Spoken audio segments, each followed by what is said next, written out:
Now, I have been joined by former cabinet minister Mr. Anand Gite, who has thrown challenge to the incumbent MP of Raigad constituency, Mr. Sunil Tatkare. Sir, thanks for speaking with us. मेरा सबसे पहला सवाल आपसे यही है that what exactly is your vision? आपकी vision क्या है रायगढ़ कॉन्स्टिट्यूंसी को लेके, क्योंकि यहाँ पे बहुत सा विकास होना बाकी है, ऐसे लोग यहाँ पे कह रहे हैं।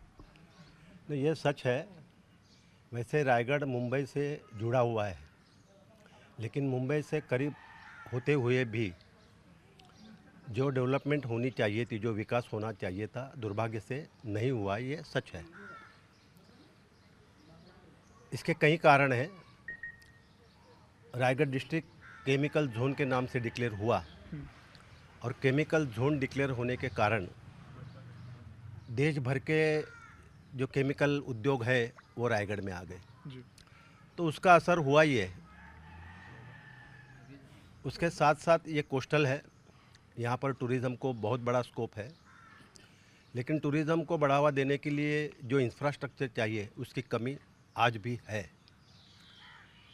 और इसलिए सबसे पहले जब मुझे अवसर मिला रायगढ़ इस कॉन्स्टिट्यूंसी से एमपी बनने का, तो सबसे पहले मैंने यह नारा दिया था कि मैं अलीबाग को मुंबई से रेल से जोड़ूंगा। और जब मुझे यह अवसर मिला भारत सरकार में मंत्री रहने का, तब मैंने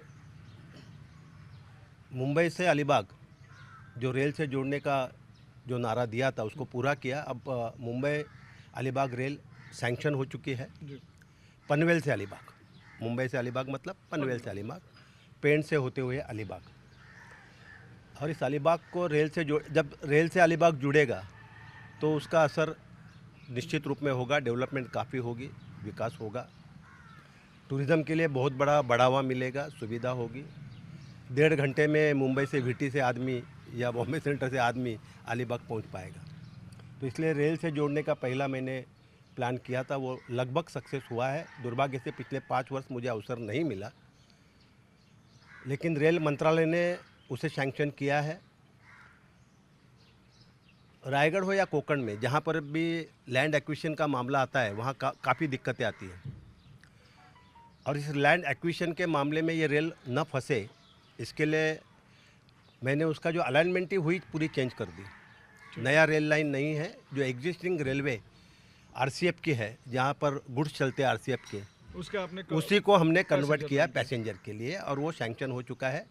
लगता है अभी फिर अगले बार अभी इस चुनाव में मुझे अवसर मिलेगा तो लगता है उद्घाटन आनंद गीते ही करेगा उस रेल का। बिल्कुल। My second question to you is all about Mumbai Goa highway. हम अभी अंदर आ रहे थे, तब भी हमने देखा था, अगर हम उससे कंपेयर करें समृद्धि मेगा हाईवे से, 5 साल में समृद्धि मेगा हाईवे मुंबई से नागपुर जाता है, लेकिन 15 साल हो गए मुंबई से गोवा का जो हाईवे, उसकी हालत जो है बदतर है। स्पेशली रायगढ़ कॉन्स्टिट्यूंसी में अगर हम कोंकण में देखें, नीचे रत्नागिरी सिंधुदुर्ग साइड, तो वहाँ पे तो इतनी बुरी हालत नहीं है। तो व्हाट इज़ द रीज़न, आपको क्या लगता है, और ये कितने समय में पूरा करोगे? और क्योंकि इसका ओनर्स जो है, जो एमपी आएगा उसके ऊपर, क्योंकि हर कोई कह रहा है जो एमपी चुन के आएंगे उन्होंने पहला काम करना चाहिए कि रायगढ़ का ये जो नक्शा बदलना चाहिए मुंबई गोवा हाईवे का। वैसे देश का सबसे पुराना ये नेशनल हाईवे है, लेकिन दुर्भाग्य से आज भी जो 4 लेन नेशनल हाईवे होना चाहिए था वो काम पूरा नहीं हुआ। देश के बल्कि महाराष्ट्र के कई नेशनल हाईवेज है जो 4 लेन हो गए, 6 लेन हो गए, 8 लेन हो गए, 10 लेन हो गए, अभी 12 लेन तक बनने जा रहे हैं। लेकिन मुंबई गोवा जो नेशनल हाईवे वो आज भी 4 लेन नहीं हो पाया है। इसके लिए कई कारण हैं। जो वास्तविकता है वो मैं आपके सामने यहाँ पर रखूँगा, इसलिए कि मैं भारत सरकार में मंत्री रहा हूँ और नेशनल हाईवे कॉरपोरेशन ये भारत सरकार का एक कॉरपोरेशन है और ट्रांसपोर्ट मिनिस्ट्री है वो उसको चलाती है। जब इस नेशनल हाईवे का, मुंबई गोवा नेशनल हाईवे का 4 लेन का प्रपोजल आया, सौभाग्य से नितिन गडकरी जी ट्रांसपोर्ट मिनिस्टर थे, मैं सेंट्रल में मिनिस्टर था। तब जब इसके नेशनल हाईवे कॉरपोरेशन ने जब इसके टेंडर्स निकालने की बात की, उसके नोटिफिकेशन आई, तब स्टेट गवर्नमेंट ने रोड़ा अटकाया। रोड़ा इस प्रकार से अटकाया कि स्टेट गवर्नमेंट के उस समय के पीडब्ल्यूडी मिनिस्टर थे मिस्टर छगन भुजबल, उन्होंने कहा कि ये रोड हम करेंगे। तो मुझे बार बार कहते थे कि अरे ये रोड मुझे दे दो, ये रोड मुझे दे दो, ये महाराष्ट्र की सरकार करेगी। तो जो फर्स्ट फेज़ है पनवेल से इंदापुर 84 किलोमीटर का, वो स्टेट गवर्नमेंट के पास है और सबसे बुरी हालत उसी फेज़ की है। यदि आप आगे जाके देखो तो आपको ये पता चलेगा सबसे बुरी हालत है ये फर्स्ट फेज़ की है जो पनवेल से इंदापुर है। अब वो स्टेट गवर्नमेंट ने भी अपना जिम्मेदारी छोड़ दी है, उसके बाद में कई PWD मिनिस्टर हो गए, लेकिन ये दिक्कत आ गई। इसलिए फर्स्ट फेज़ था वो जो हमने रोड देखे हैं वो सारे असफाल्ट के हैं, बरोबर है ना, और उसके आगे इंदापुर से आगे है वो कंक्रीट है। अब जो फर्स्ट फेज़ है वो भी कंक्रीट का डिसीजन हुआ है। तो सबसे पहले तकलीफ आई जब स्टेट ने इसको टेक ओवर किया तो उसमें काफ़ी दिक्कतें आई। दूसरी दिक्कत इसमें यह आई कि मैंने गडकरी साहब को ये कहा था कि आप एक्सपेरिमेंट मत करिए हमारे रोड पर। वो होशियार है, उनके होशियारी के बारे में कोई शक नहीं है, उनके पास डिसीजन पावर भी है जी। और उनके पास कैपेबिलिटी भी है, जो डिसीजन लेंगे वो कर सकते हैं, इसमें कोई दो राय नहीं है।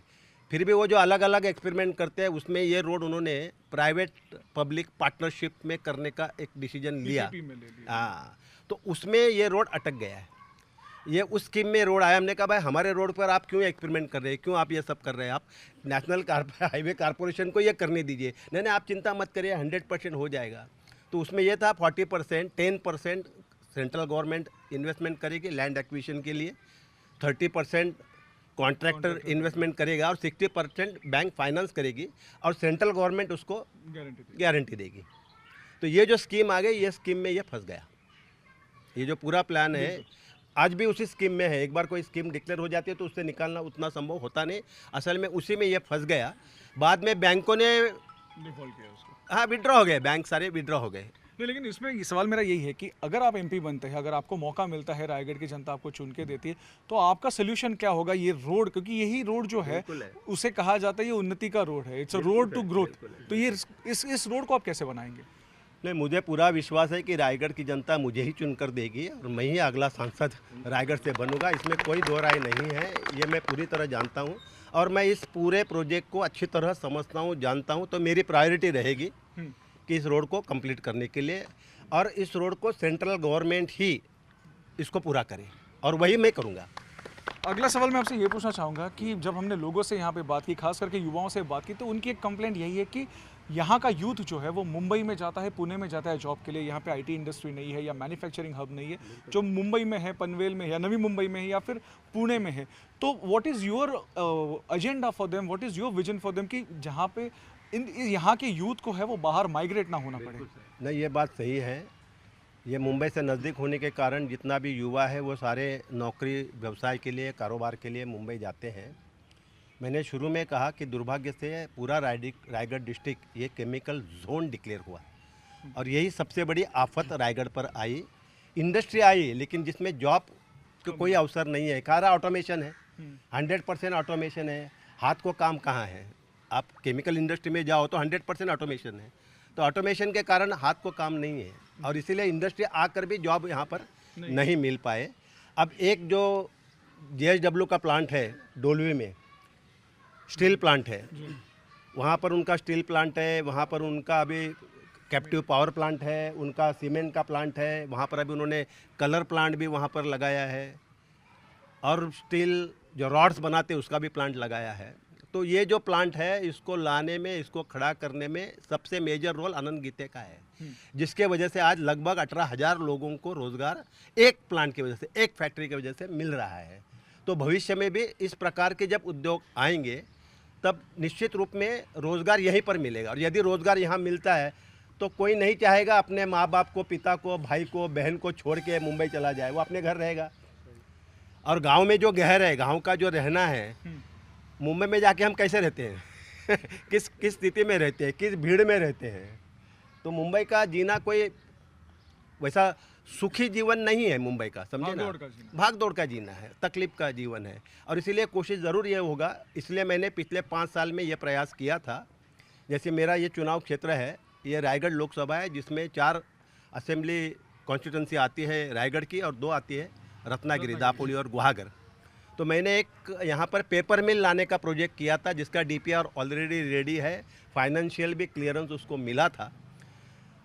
केवल कैबिनेट के सामने मुझे वो लाना था जो होने वाला था यूपी में, लेकिन यूपी में कई साल नहीं हो पाया, तो इसलिए मैं मंत्री था, मेरे पास हिंदुस्तान पावर पेपर मिल कॉरपोरेशन जो मेरे अंडर आती है, मिनिस्ट्री के अंडर आती है, हेवी इंडस्ट्री के अंडर, तो मैंने हिंदुस्तान पेपर मिल को कहा कि एक प्रोजेक्ट आप मेरे क्षेत्र में लगाइए, इसके लिए सारा रेडी किया। और कैबिनेट में ले जाने के पहले मैं प्रधानमंत्री जी से मिलने गया, तो प्रधानमंत्री जी ने मुझे कहा, मोदी जी ने, गीते जी उद्योग चलाना सरकार का काम नहीं।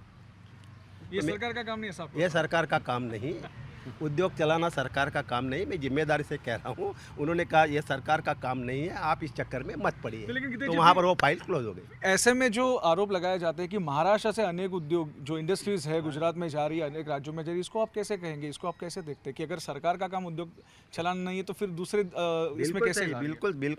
बिल्कुल सही। देखो, सरकार का काम उद्योग चलाना ही नहीं है, ये मैं भी समझता हूँ, मैं जानता हूँ, लेकिन हमारे देश की जो भौगोलिक स्थिति है, जो अलग अलग राज्य हैं, जो अलग अलग एरिया में जो पिछड़ापन है, उस पिछड़ेपन को यदि हटाना है तो डेवलपमेंट उसी क्षेत्र में होनी चाहिए, रोज़गार उसी क्षेत्र में मिलने चाहिए, तब वो पिछड़ापन हटेगा ना। तो इसके लिए रीजनल बैलेंस लाने के लिए पिछले सरकारों ने जो बड़ी बड़ी कंपनियां बनाई, आज कितनी बड़ी बड़ी कॉरपोरेशंस हैं जो बनाए, जो नेहरू जी के काल से बने, उसके बाद में जो प्रधानमंत्री बने उनके काल में सब बने, उसके वजह से तो देश में लाखों लोगों को, करोड़ों लोगों को रोज़गार मिला है। तो ये रीजनल बैलेंस जो इम्बैलेंस है उसको हटाने के लिए, बैलेंस रखने के लिए सरकार को भी इंडस्ट्री लगाना आवश्यक है। बिल्कुल। आखिर 2 सवाल पूछूंगा आपसे। पहला सवाल तो आपके ऊपर जो एलिगेशन लगाया जा रहा है बार बार कि पिछले 6 सालों में या 5 साल में अनंत गीते कोंकण में कहीं नहीं दिखे, वो कहीं नहीं आए, इसको आप कैसे डिफेंड करोगे? देखो, आरोप लगाने वाले कुछ भी आरोप लगा सकते हैं, किसी के मुंह को हम रोक नहीं सकते, उसको बंद नहीं कर सकते, मुझे उसमें कोई दिक्कत नहीं है। जो आरोप लगाने वाला ज़रूर लगाए, लेकिन जब वो मुझ पर आरोप लगाते हैं तो वो इस रायगढ़ के मतदाताओं का अपमान कर रहे हैं। जिस रायगढ़ के मतदाताओं ने मुझे लगातार 6 बार चुन कर दिया है,